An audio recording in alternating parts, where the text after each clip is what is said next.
Hi, and welcome to How Malware Steals Your Data, a webinar by LMG Security. My name is Natalie Adams, and I'm your moderator for today. Our presenters for the webinar today are Matt Duran and Sherry Davidoff. Matt Duran is the Incident Response Team Lead at LMG Security. He is an instructor at the International Black Hat USA conference where he teaches data breaches.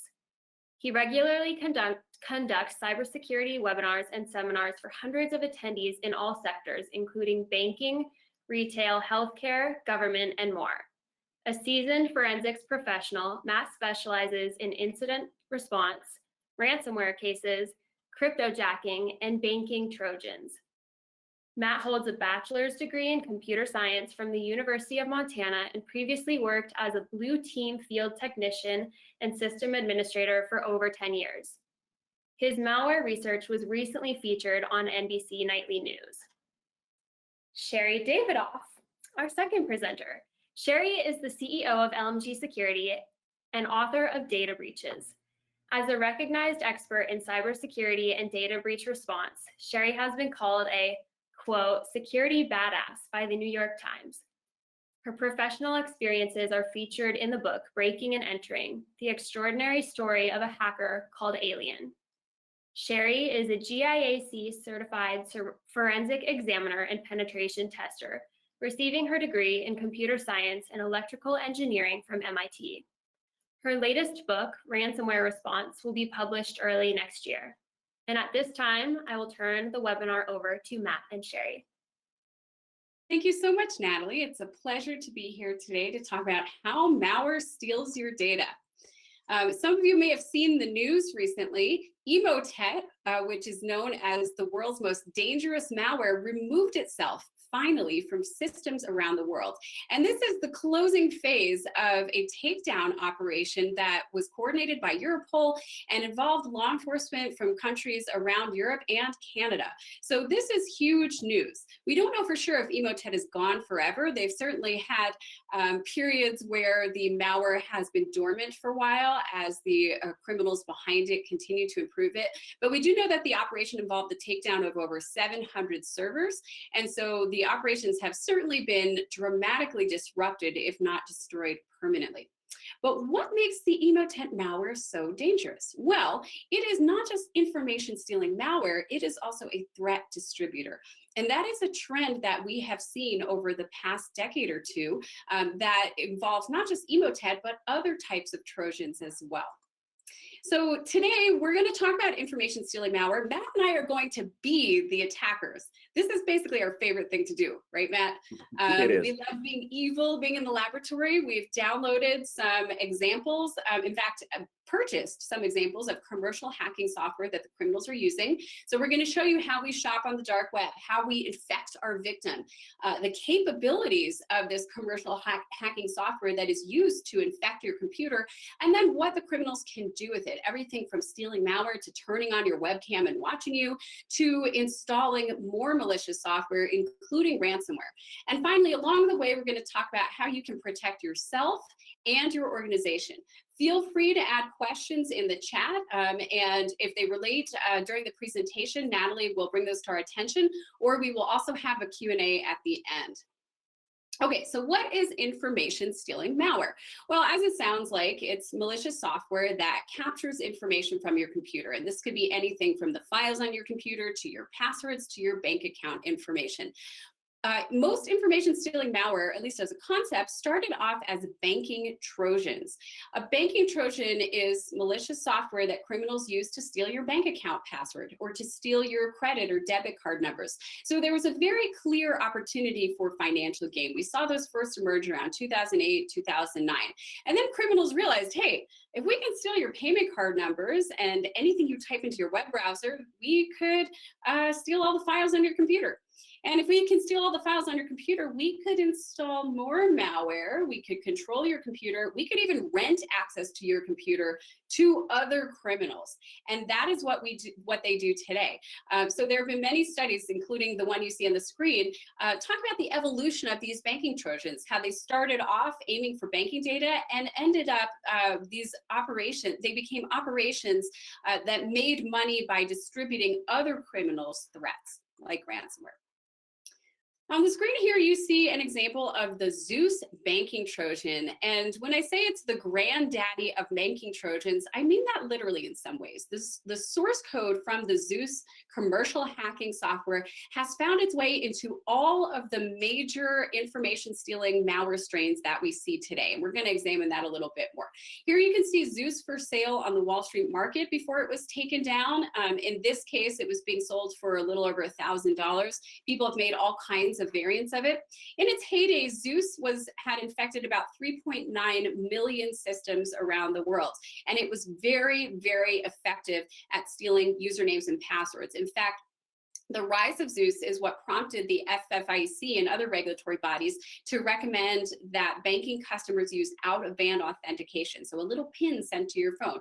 And that way, even if criminals use Zeus to steal your banking password, they wouldn't be able to immediately break into your bank account. So then the authors of Zeus created a module called Zeus in the mobile that would also fish for your phone number, send an exploit to your phone, and capture the PIN number sent to your phone. So very sophisticated modular piece of criminal software created by this gentleman, the smiling hacker. And Matt, I know he's one of your favorite criminals. Why is he called the smiling hacker? Oh, I love it. So this is Hamza Bendalaj, and yeah, as Sherry said, he's known as the smiling hacker. They called him that because any picture that has been taken of him in any kind of interaction with law enforcement, he always has a really large smile on his face. You know, I guess there's, you know, taking pride in one's work, but this seems to go a little bit beyond that. Well, here he is being arrested and smiling. And I think it was after he was arrested, right, Matt, that he leaked the source code for Zeus. Was it before or after his arrest? It was right before his arrest when he knew he was about to be arrested. Gotcha. So he leaked the source code for Zeus out there to the cyber criminal underground. And because of that, we saw a huge number of variants. One example is the malware that was used in the target attack. So Citadel is the name of the malware that was used to infect an HVAC company and then grab passwords to a target system. Citadel was an offshoot of Zeus. The criminals behind it developed a trouble ticket system, and they had customer service. So all of a sudden we started to see competition using the same source code, but the criminals would have new features and they would compete with each other. So that was way back in the day, around 2009, 2010, that Zeus was really popular. And as you can see, Zeus became many other different strains, including some of the more popular ones today, Dridex, Kronos. And then variants of Zeus turned into SpyEye. The Zeus source code was also used in Timba and Dire and even Emotet itself. So this source code has really gone a long way to helping criminals fine-tune their operations and really get to the next level. You don't have to be a sophisticated hacker in order to use this point-and-click software, which is exactly what we're going to show you. So what else? The other thing that happened was that criminals realized, okay, we can steal all your files, but we're also going to make money through these business associations. And so at LMG, we have a forensics laboratory. We respond to incidents. Matt is usually on the front line of those. And we can tell you when we find Emotet on a system, we often find another banking Trojan, such as TrickBot. TrickBot is also designed to steal passwords and other information from your computer. And the same organization behind TrickBot will also install the Ryuk ransomware a lot of the time as well. So we typically see those three pieces of malware, Emotet, TrickBot, Ryuk, all together. Similarly, we would see Dridex and BitPaymer, and now you see Dridex and Wasted Locker because those have either they're the same group or they have an affiliate relationship potentially. So you see that all the time where different criminal organizations they have different goals, different ways that they make money, whether they're engaging in fraud or something else, and they are working together. Each of them has a particular specialty, but they work together, and you see that in the malware that's found on the computer. So without further ado, let's go shopping on the dark web. We wanted to be able to actually show you what this information stealing malware looks like, how it operates, what the features are. So Matt and our wonderful intern, Evil Derek, went down to the dark web and found some. So Matt, take it away. Thanks, Sherry. Yeah, so as a defender, there is certainly a benefit to understanding what your attacker can do, and so we decided we really wanted to get into the attacker's kind of shoes in this situation. So we went to the darknet. What you see in front of you is a listing of the Recon Marketplace Index, which basically tells us a list of the most popular and online markets, along with a screenshot from the Vice City Marketplace, and you can see. Malware for sale on the dark web is everywhere. I mean, it is very easy to find. It's very easy to get, and it is very powerful and pretty cheap in a lot of cases.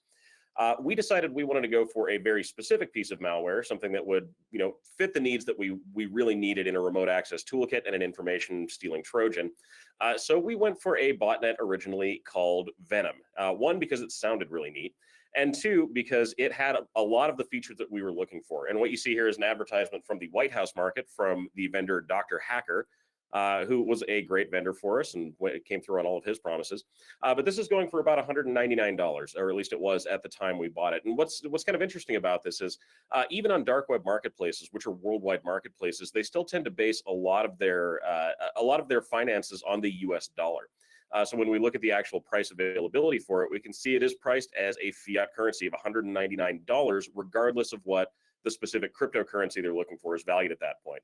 Right now, they were accepting Monero because of its anonymous nature, which is what we use to purchase it. But just kind of an interesting little side note about there. So the sales pitch for Venom was pretty interesting. It was advertised as being the most powerful rat of 2021. And it came with a cryptor. It was 100% undetectable. It had a silent cryptocurrency miner built into it. So these are a lot of really nice features, things that we really wanted to take a look at, because again, they're things we run into in the wild, but by the time we usually find them in an incident, it's become too late to see the actual initial infections take place. So it was good to be able to kind of mock that up in our lab and really get into it. Some of the other features that Venom had that were really interesting to us were the remote control capabilities that it offered.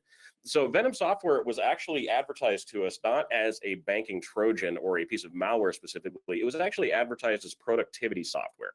So the way they attempted to spin this was, this is software that you can install on all the computers inside of your business to keep track of your employees. So you'll know, what they're doing, what websites they're going to, what all their passwords are, which is creepy enough by itself, but I suppose it's good marketing.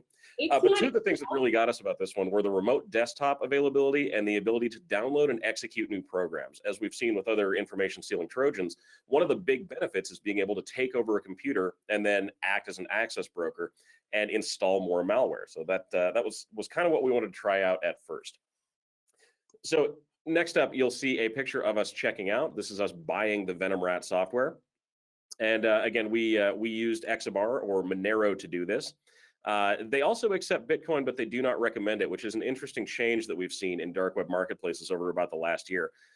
Bitcoin is an anonymous kind of cryptocurrency, but it is not fully anonymous, and transactions can still be traced because it is such a popular means of payment. So most of the marketplaces that we've looked at has started moving off into these way more anonymous style altcoins like Monero. So interesting side note there again.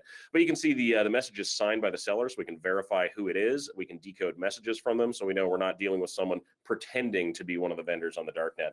This is just one example of where the dark web has, I think, better security than many of our legitimate ClearNet e-commerce sites. So if you're interested in learning more about that, check out our presentation on darknet markets from last month. We also have some more about our friend Dr. Hacker.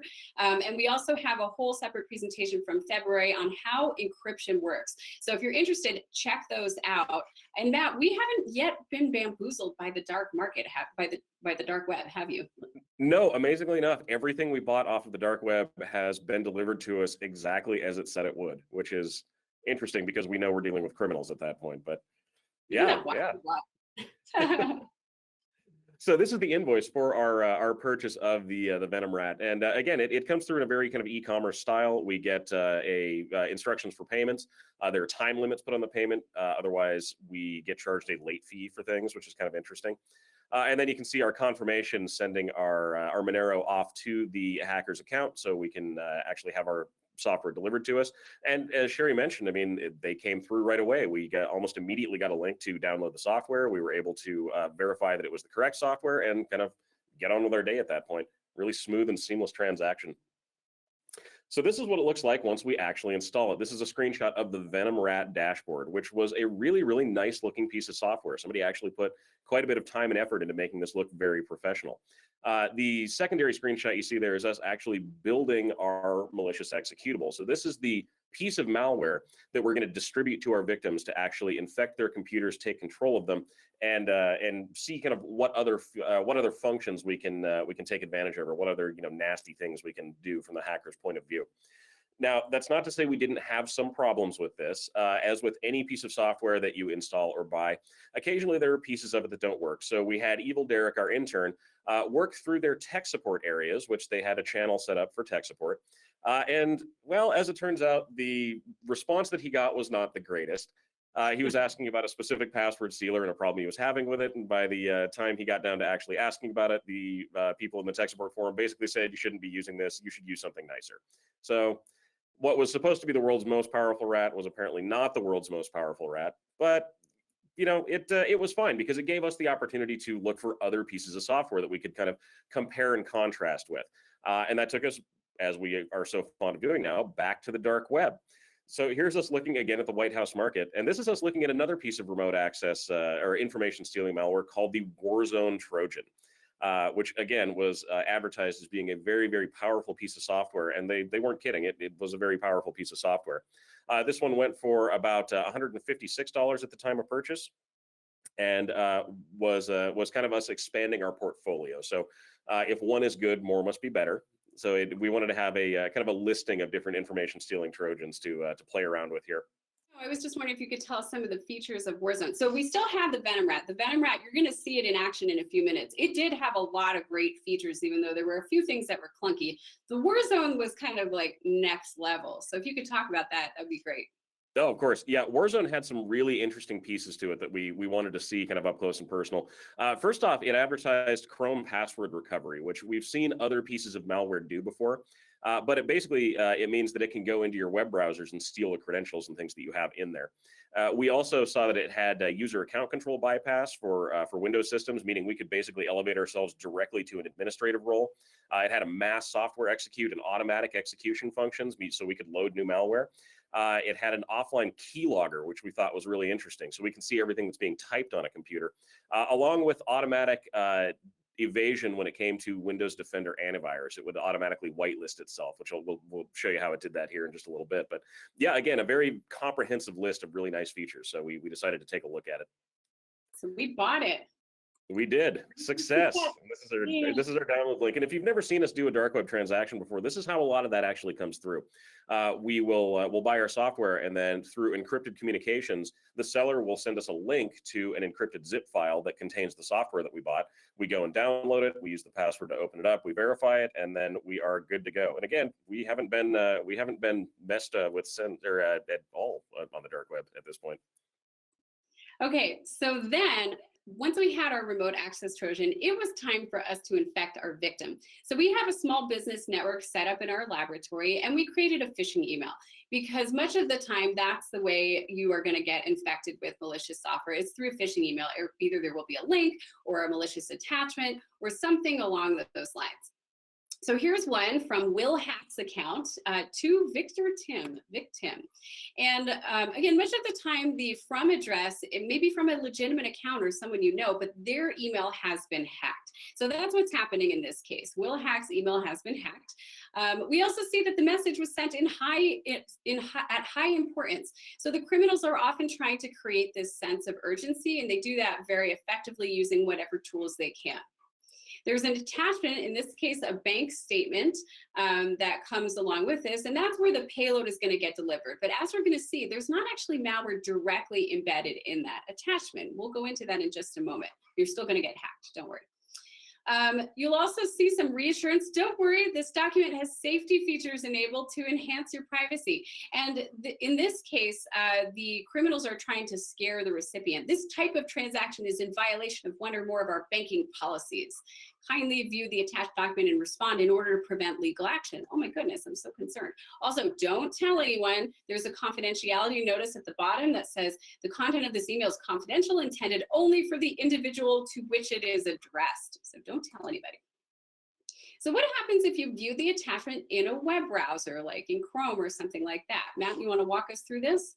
Yeah, of course. So one of the things that is essential to distributing malware in this sense is getting you to open this in your actual copy of Microsoft Word. So the documents that are holding these malicious pieces of code are specifically designed to not work correctly inside of the web-based version of Microsoft Word. They'll come up as a blurred document, or they'll come up with an error message or something like that. Realistically, what the attacker is trying to get you to do is download the document to your local system. And in many cases, they're very successful at doing this, especially when they're imparting that sense of urgency, like a lot of phishing emails do, telling you that you really need to look at something really quickly. You're probably going to take that extra step to see what exactly is going on in the email that they sent you. So you look at this, you look at it in Chrome or whatever your favorite browser is, you think, oh, that's really blurry. Let me open it in my local copy of Word. So you hit download. And here's what it looks like in Word.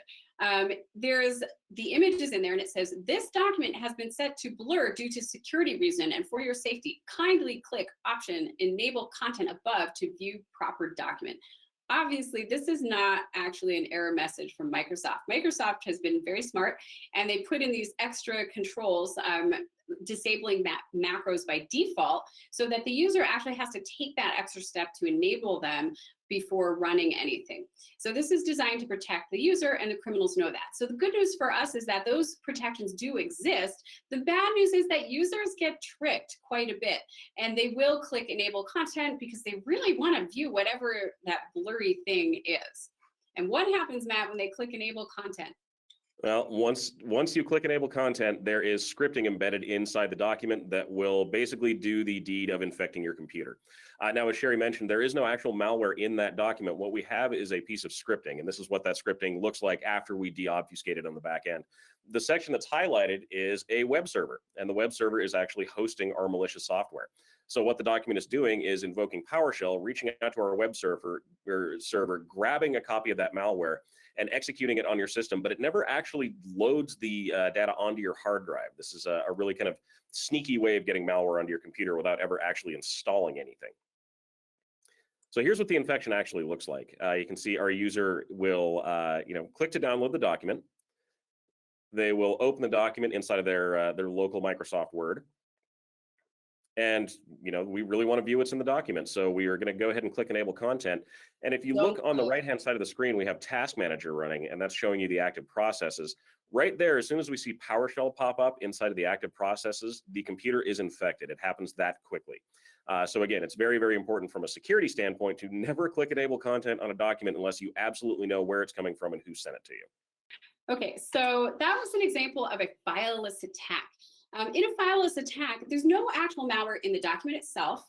It's going to live in the cloud or on some kind of server. In this case, we were hosting that malicious software, and it just got grabbed by the victim's computer. The malware is also never saved to disk. It only lives in RAM. It only lives in memory. So once that computer is shut down, there's literally no evidence that it was infected. And that is bad news, because if you do shut it down, but you suspect it was infected, you will never be able to analyze the malware capabilities. And so you may be on the hook for breach notifications or things like that, depending on relevant regulations, if you can't rule out the ability to steal data. Matt, you want to talk a little bit about how this evades antivirus? Yeah, so most modern antivirus is looking for stuff on the hard drive of your computer and won't necessarily check what's happening in the active memory, so the RAM on your host. The other thing that a lot of these pieces of software do is they encrypt and obfuscate themselves. So normal antivirus software runs on what's called signature detection, meaning it's basically looking for a specific piece of software that it knows is malicious. If we can take our malware and we can change it slightly, or encrypt it so it can't be read correctly, then the antivirus software is probably not going to be able to see that software is running. And again, this is a hallmark of information stealing malware. It is really built to evade detection, and it's very, very good at it. Great. The good news is that typically when a computer is infected, even if it is fileless, it will make some noise on the network. And we see that pretty frequently. On the left, you can see an example of really a traditional heartbeat. So in this case, the infected computer is phoning home to the attacker every 5 minutes like clockwork, saying, hey, do you have any commands for me? Is there anything you want me to do? And that is how the attacker keeps control over the system. The reason this is critical is because most organizations today have a firewall. And so once the computer's infected, the criminal can't just go right into it. You have to wait for the computer to reach out to you. So firewalls are set up so you can surf to the New York Times, but the New York Times can't surf to you. So that's why they're sending emails, they're waiting for you to click on links, and then the infected software is designed to reach out to the attacker, and then the attacker can respond and send commands to the computer. So in the example you see on the screen, this was every 5 minutes. We also frequently see every 15 minutes. Criminals have gotten wise to the fact that defenders have noticed this and start to look for that regular heartbeat. And so the image on the right has something called jitters. So the malware that was used to create this does have a regular heartbeat where it's reaching out to the attacker, but it is purposefully designed to introduce some randomness in the times. So it's not going to be every 5 minutes like clockwork. It might be shorter, it might be a little bit longer, but those communications are there and they are regular. Matt, I know you had one recently that was as short as about 30 seconds. Is that right? Yeah, we've seen some of the I guess less sophisticated pieces of information stealing malware that will have a heartbeat that's really, really quick and easy to spot. While others, if we're talking about like the Sunburst malware that was used in the SolarWinds attack, had a heartbeat that was anywhere between 12 and 14 days. So wide variance in time there. Yeah, it would just wait before beaconing so that if it was sitting in a sandbox that was being run by a researcher, the researcher would probably give up before 12 to 14 days had gone by. So very sneaky in the case of the SolarWinds attack. Okay, so now let's take a look at our attacker dashboard. Remember, we've just hacked poor victims and several other computers on the network, in fact. What do we see using the Venom software? Well, we see, whoops, there we go. We see this list of infected servers. There's a name for each server. There's the user that we've actually affected. So the administrator, in one case, Ben Passion, victim. So we've got 3 different ones there. And then we later got a 4th. You can see the operating systems of the infected computers and then the account type. It's very helpful for the criminals to know whether they have a normal user account or an admin account and whose account it is. So once we get access, what shall we do next? We have a lot of options and most of them are point and click, as you will see. So it can start simple, shutting down the computer, restarting the computer, but we could also browse your files. We could do all kinds of other things. As this is going on, what is happening with your antivirus? Is anyone telling you that your computer's infected? Remember, we, the attacker, have full control over your computer now. But no, unfortunately, it was not detected by antivirus. So this is Windows Defender running on the computer that is absolutely infected. We know it's infected because we infected it ourselves and we can play around with it. But Windows Defender is saying no unwanted or harmful software detected. And in fact, the 2 pieces of software that we purchased first had built-in antivirus evasion capabilities. So there's literally a checkbox, bypass Windows Defender. Matt, is there any reason why you wouldn't check that as the attacker? You know, I don't think so. I think that should just be on by default, or at least I would have it on by default. What's interesting, though, is that the way the software is set up, it actually whitelists itself. So you could get infected with this piece of software. Your antivirus would not flag on it, but it would still flag on other pieces of malware that somebody else might try to infect you with, which gives the owners of the Warzone botnet a little bit of a monopoly over their services on your computer. Oh, here's another one, Rootkit Invisible. Do you want to talk about this one at all? Yeah, so this gives, in Windows, if you put a $sign in front of a file name, it makes it so you can't view a file in a standard file explorer. So they'll enable Ring 3 and then they'll give your payload a name with a $sign at the front of it. So even if we do load something onto your actual hard drive, looking at it through the regular file browser, you won't be able to see it's there. Pretty sneaky way to go about it. So remember, all of this happened because of phishing. Phishing is when criminals use messages of one kind or another. Could be social media, could be email, could be text messages, but they're using messages to trick someone into taking an action. So they might want you to click a link or download an attachment or just respond and give them more information. Or they might be trying to get you to go to a website that's infected with malware so that your computer will get hacked. But the universal thing that they have in common is they want you to act without thinking. And so we need to teach people to think before you click. Sorry to sound like a broken record. I'm sure most of you have heard lots of warnings about phishing over the years, and this is yet another one. Think before you click, double check those from addresses and that the email is legitimate if you're not sure. Be a hero, report a phishing email to IT or whoever handles your security because they may be able to pull it out of other people's inboxes, and stay aware of the latest scams. Okay, so that's how we infected our victim using phishing emails. Let's really dig into what the attackers are capable of once they have control over your computer. This is my favorite part. You can see here all the different options that the attackers have. Everything from turning on your webcam remotely and watching you. Yes, it's a thing. To browsing your files, to opening up a remote shell so that they can type commands into your computer, or doing a VNC viewer so that they can remotely connect to your computer. This is us watching Derek. If we click remote webcam, it will turn on the webcam for the victim's computer. They will have no idea that it's on, and you literally just get screenshots from around the room. Good thing we don't have audio, right, Matt? Yeah, it'd be really bad if we could actually record the audio that came off of a computer without people. Oh, wait, we can. That's right. We have remote microphone capabilities. This actually enabled us to access any microphone that was connected to the computer and fully listen to and record all the audio that was being transmitted. So we could hear everything that was happening in the room. Click of a button. We have some basic system information here. So all the information about your computer, your operating system, your user, the IP address. This is just helpful for the attacker for launching follow-on attacks and really furthering and the attack, pivoting into other systems. So that can be really useful. Tell us about this one, Matt. Yeah, so this was an interesting feature. Once we infected a computer, regardless of the account privilege that we kind of started off with, we were able to elevate client permissions using a couple of exploits that were built into the malware itself. So just by clicking elevate client permissions, you can see the list above us. We were actually able to elevate to administrative level privileges for all of the accounts that we had control over.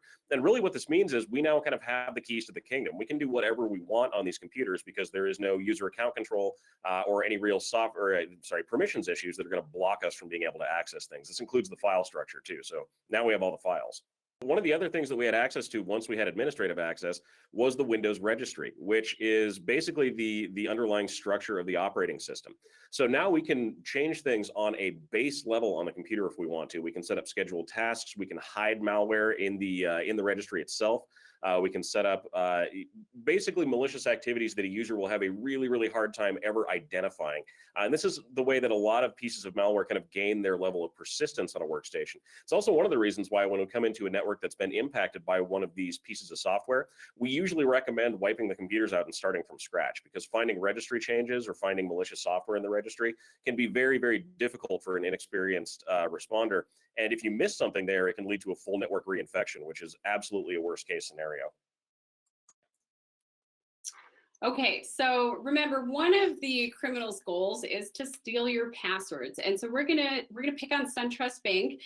What you're gonna see is not happening because of any flaw in Suntrust Bank itself, but because our computer in the lab was infected. So this was victims logging into his bank account, and you'll see the criminal capturing his information. Matt, I know you had edited this video. If you want to walk us through it, please feel free. Yeah, of course. So what the victim sees here is what they would normally see. Again, there's nothing wrong with the Suntrust banking website.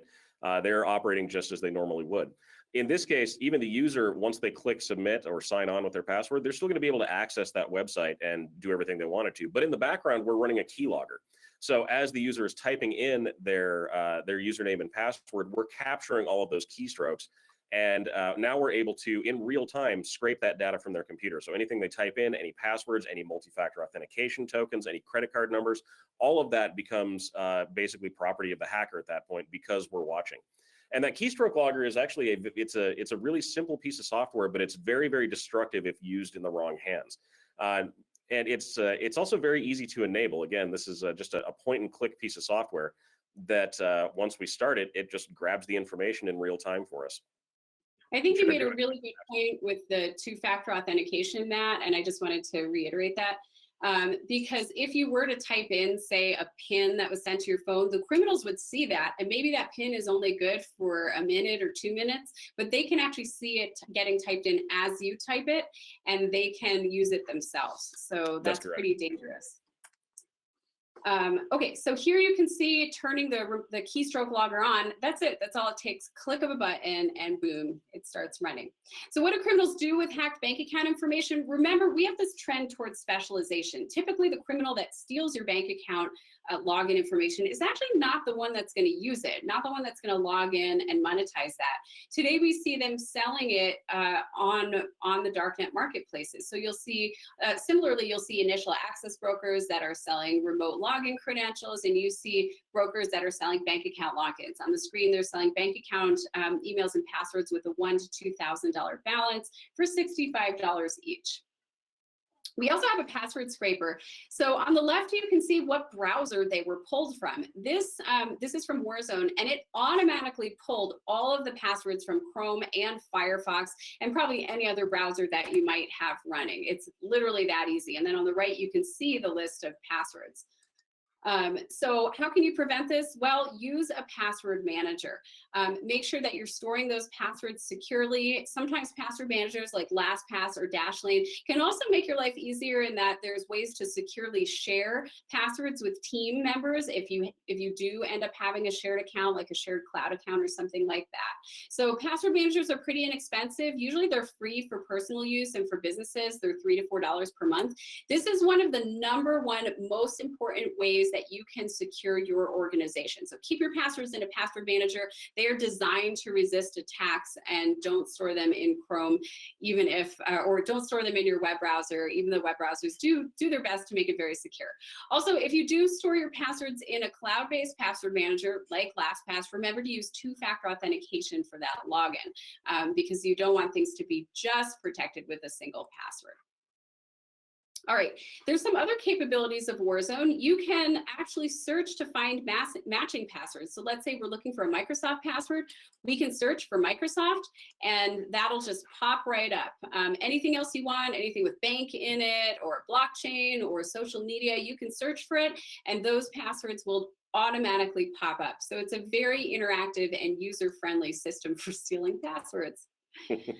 We've specifically seen Microsoft systems targeted. This is an example of TrickBot. TrickBot is another very popular banking Trojan, and in this case, TrickBot actually grabbed the user's Microsoft password from Chrome and then sent it in clear text across the network. And then we saw that the criminals were automatically logging into those stolen email accounts and using them to send spam to contacts. So that was one of the purposes. What do criminals do with your email address and password? Well, they're going to sell it on the dark web. Here's one example of 593 million email addresses and passwords for sale for about €8. So these are pretty inexpensive. A lot of times they're available for free, but criminals love these because, again, you can get more victims. Also, email has a lot of sensitive information. Think for a moment about how much sensitive data is in your email. If you have even one tax return, one spreadsheet, one hint that you might have an upcoming financial transaction, you are a valuable target. Microsoft Outlook passwords, again, in particular, are targeted. Here's accounts for sale for $13 each. That price can really vary widely. I really like this listing because it says 2FA. They're a hit or miss, so don't buy if you can't gamble a few US dollars. What they're telling you is that some of these accounts are protected by two-factor authentication. And if they are, chances are the hacker's not going to be able to easily get into them. So that should tell us as defenders that it's really important to use two-factor authentication. You should make it so that criminals are wasting their money when they're buying your email password on the internet. That's our goal. So what is multi-factor authentication? Well, authentication is when we verify someone's identity. And we can do that in one of three ways: with something you know, like a password, something you have, like your phone or like a driver's license, and then something you are, like a fingerprint scan or an iris reader. Something you know, something you have, something you are, biometrics. When we talk about multi-factor authentication, we are talking about using more than one method for verifying a person's identity. And that is extremely important because when, not if, your password gets stolen, you want to make sure that there is something else protecting it, preferably something that you have in your hand that nobody else has. All right. So let's talk a little bit about file browsing. In addition to stealing passwords, criminals are after your data, just straight up. So they can browse your files. Here's an example of them just highlighting all your files and downloading them in bulk. That's it. They can download whatever they want. They can download specific folders. They can download the whole shebang. Very, very easy to do. They also download your list of passwords in addition to this. And I'm just pointing this out because so many people keep passwords in files on your computer. And that is one of the most dangerous things that you can do.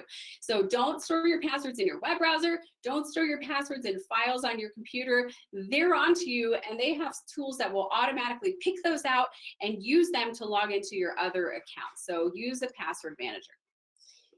Here you can see some of the other features. This is download in progress. So here, Evil Derek in the lab has downloaded all of the victim's files, and you can see it was successful. The progress in this case, 100%, and it is done. And we can also log into computers remotely. So maybe you don't just want to browse files using Warzone, you want to remotely get into someone's computer. This can be very effective for criminals because they can use this to do things like bypass two-factor authentication. We're going to see this in a moment. But if you've ever gone to a website and clicked trust this device, well, that makes your own computer more valuable than other ones because your computer has less hoops to jump through than other computers when it comes to getting in your sensitive accounts.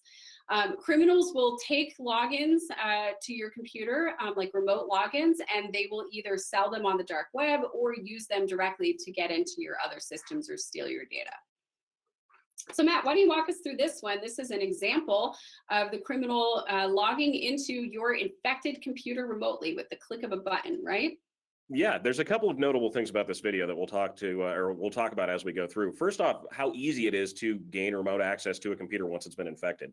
It's actually as easy as just clicking start and opening up a remote desktop window.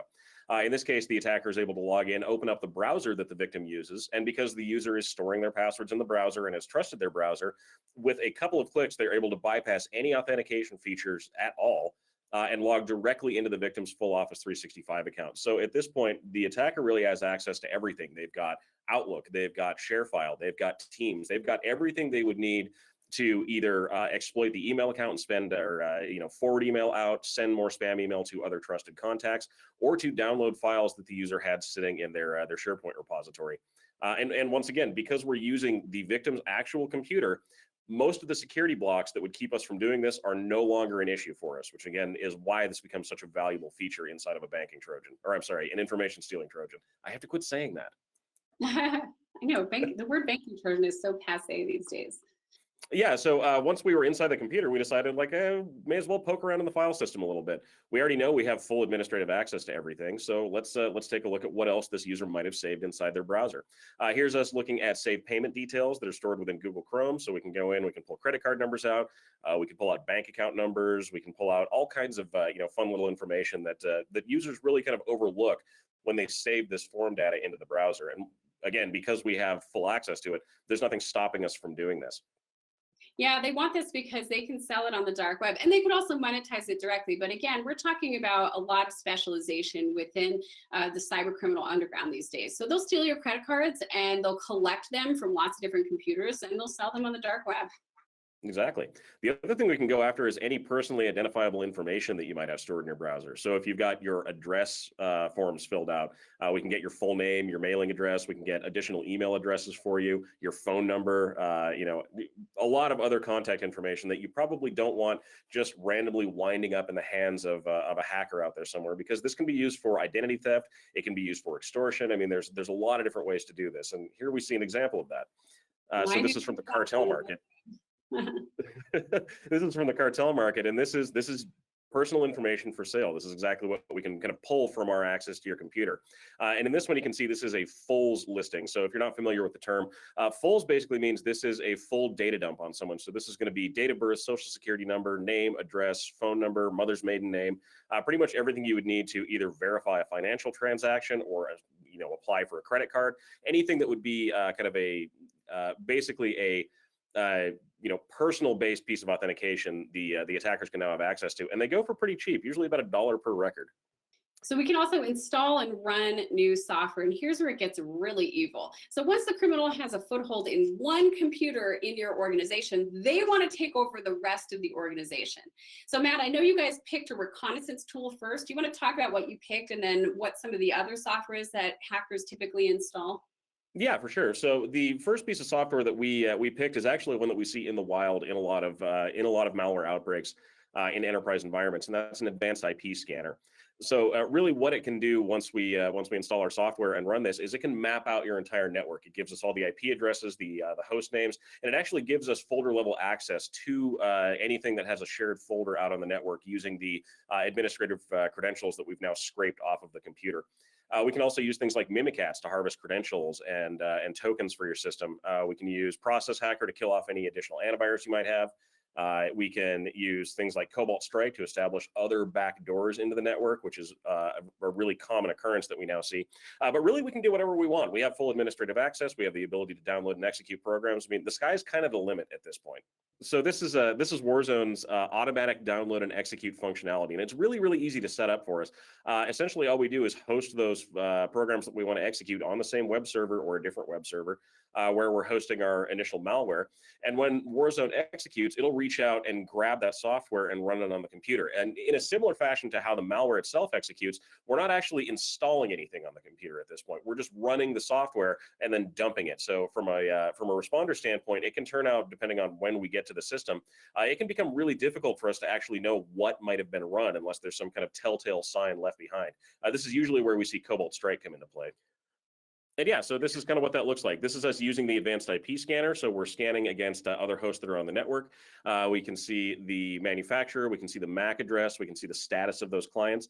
And then using things like access to their net logon and sysvol shares or an FTP server or something like that, we can move laterally pretty easily inside of a network now. I mean, we've basically got our foot in the door already. Now we just need to be able to either exploit something on the server. If we have access to a share, we can drop a malicious document or a malicious executable there and run it. It really becomes pretty simple from an attacker standpoint to move out into the network. And we have the map to do it at this point. And again, most of this is automated, so there's not really any extra work on our part of it.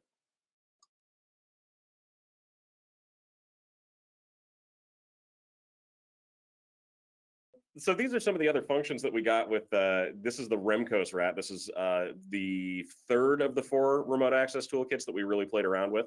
And this one had some features that we were a little curious about at first. First off, we can do things like alter the system configuration, but not in a way that would really benefit us in any way. It seems more like it's to annoy the user of the computer. So we can do things like swapping the orientations of the mouse button on them. We can do things like opening and closing the tray on their CD drive randomly, which, again, from a hacker standpoint, I don't know why we would want to do that, but if I wanted to mess with someone, that's definitely something I would take into play. We can also retrieve their clipboard contents. We can pull back we can turn off their mouse and keyboard if we want to. I mean, there's a lot that we can do here that would just make life hard for someone. All right, so our final contender for best remote access toolkit or best information stealing malware was what's referred to as the Ninja Rat. And the Ninja Rat turned out to be the most destructive of the toolkits we were looking at. This one was actually pretty scary in a lot of ways. And it's one that shows up on computers a lot of times through illegal downloads. So we see Ninja Rat being packaged in with other like torrent software or video games or movies or things like that. And it actually in the wild has a very, very large foothold, especially within the United States where torrenting is very popular. But here's some of the things we can do with it. We can run a Bitcoin grabber. We can detonate ransomware. We can run screen lockers. We can bypass UAC again. We can straight up crash the computer, which we'll show you here in just a second. So a lot of really nasty features of this that make it a very, very difficult rat to deal with, and also very effective from an extortion kind of standpoint. If we look at the builder has some things that are very, very interesting. One is a spread by USB mechanism, and we see this in a lot of older banking Trojans. We don't see it so much in the newer ones, but this basically makes the computer an infectable device, or a transmission device. If you were to take a USB stick and plug it into that computer to transfer files off of it, the Ninja Rat is automatically going to infect that USB drive. So when you move it to another computer and plug it in, it's also going to infect that computer, and the cycle kind of continues from there. It also has a malware killer built into it, which we thought was really interesting. This pops up in some of the higher end pieces of malicious software out there, basically because they want to have a monopoly over control of the computer. If there are other pieces of malware running, they want to kill that malware, so they're the only ones that have access to it. And that's exactly what this is built to do. And it was very effective. It really did kind of annihilate anything that wasn't supposed to be running on the computer. All right, so here's another way that the criminals are evading detection. You can clear event logs. So if you look on the left, this is before running the event log clearing. After we've totally cleared all the logs, we can't tell what was installed, we can't tell who logged in when, done. This is one of the most common things that we see hackers doing, and sometimes it runs automatically with certain rats. In this case, you have to manually click a button. Matt, you want to tell us about chatting with your victim? Yeah, so we had some interactive features here that were unique to the Ninja Rat that we didn't really have in the other one. And one of them was the ability to open a dialogue with the victim. So sitting from our attacker's computer, we could open a chat window and actually start talking to the infected computer. And the victim really doesn't have a way to effectively close this or stop it from happening.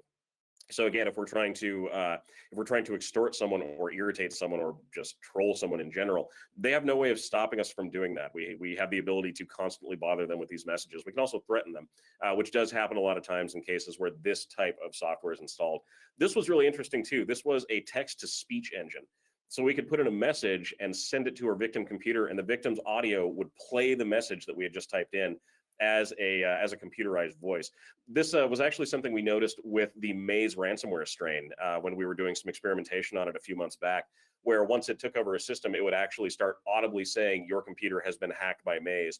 So can you imagine the horror an IT guy must go through when he walks into his office on Monday morning and every single one of his computers is literally yelling at him that they're infected with ransomware? It's kind of that same idea. We had a whole firm that was infected with Maze, and all of their computers were just shouting out the ransom note, which is so frightening. And then we had Stalin Locker. You remember that one? Oh, I remember. Yeah, Stalin Locker would lock your screen and then play the Russian national anthem, like really loud too. That was a funny piece of malware.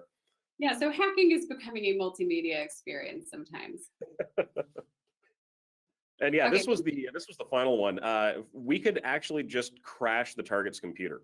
There was no ransomware involved in this one. There was, there's nothing nice about doing this. We are literally just annihilating someone's operating system because we can, which could be very useful if we think that there's possibly a defender on the other side who's about to discover what activities we've been undertaking. We can basically just knock that computer offline. And if we set this on a repeating cycle, we can make it so as long as that computer's infected, it never actually boots back up again, which is a pretty awful way to go about things. And then finally, Sherry, you want to take this one? Ransomware. So one of the things that I thought was so powerful about the Ninja Rat is it's literally a click of a button to install ransomware. So you go to the ransomware menu, you click encrypt or decrypt, and that's it. You can choose from a few different templates. In this case, Evil Derek chose to put a skull icon on our background. All your files have been locked. You will have to pay for unlock it. And that's it. Then your files are all locked up. So this is becoming a built-in part of modern, what was information stealing malware. And nowadays, I would think of more as threat distributors. These are full-featured commercial hacking toolkits. So speaking of ransomware, if you do have concerns about ransomware, you want to know how to respond to it, Matt and I are running a full day class May 13th. It is a boot camp. It is the first class of this kind that I know of, where you literally go hands-on, you learn how to respond to ransomware, you practice decrypting it in the lab. Matt actually made a virtual machine within a virtual machine, so it could be infected and you could clean it off. So if you have anyone in IT who's interested, please pass it along. Register by, well, I guess early bird is passed, but you still have time for the regular registration, lmgsecurity.com/ransomware class. All right, so today we got to be the attackers. We surfed the dark web. We found 4 different remote access Trojans, showed you what the attackers could do, how they steal your files, how they steal your passwords. How do you protect yourself? Number one, think before you click. Phishing is the number one way that they are getting in, and the good news is that we have control over this. Number two, use a password manager. Don't store your files and passwords on your computer or in your browsers. Those get automatically stolen immediately, even before you know that your computer has been compromised. Instead, store them in a password manager. Use multi-factor authentication, and that way when, not if, your passwords get stolen or somebody gets into your computer, they still don't have your multi-factor authentication tool, and they may not immediately be able to get into your other accounts. So with that, we are Matt and Sherry. Please keep in touch, and we have a few minutes for questions. Thank you so much, Sherry and Matt.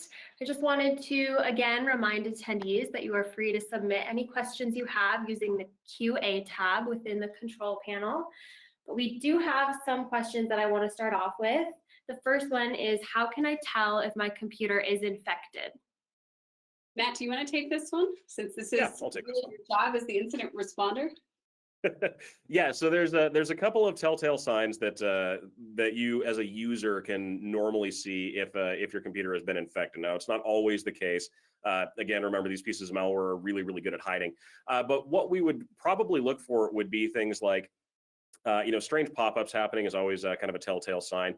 Slow or sluggish internet performance. If we start seeing things that that basically shouldn't be opened when you open your computer in the morning, that may be a sign that someone has remotely accessed the system. So really, any kind of suspicious behavior should be looked at that point. And if you are suspicious that you might be infected, make sure you update your antivirus software, run more than one antivirus software suite against your computer, and see if maybe you can find something. If you can't and you're still concerned with it, take it to your IT guy and have them take a look at it.